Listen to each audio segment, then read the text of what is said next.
Hello friends, welcome to meaning in Telugu channel. ఈరోజు word ఏమిటంటే గాంటు. దీన్ని తెలుగులో కండలు లేకుండా, రోగగ్రస్తం, వడివడిగా అని అంటాం. ఈ వడిని ఇది వ్యక్తి కండరాలు లేకుండా బలహీనంగా ఉండడం అని అంటాం. దీనికి సంబంధించిన కొన్ని ఎగ్జాంపుల్ చూద్దాం. వాటితో ఇంకా బాగా అర్థం చేసుకోవచ్చు.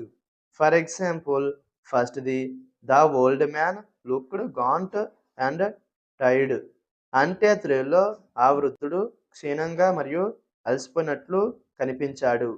దీని next example and final example, after the illness he became can't and weak. అంటే తెలుగులో అనారోగ్యం తరువాత అతను క్షీణించి బలహీనంగా మారిపోయాడు. ఈ వీడియో మీకు నచ్చితే లైక్ చేయండి. మరిన్ని వీడియోల కోసం మా ఛానల్ని సబ్స్క్రైబ్ చేసుకోండి. Thank you friends.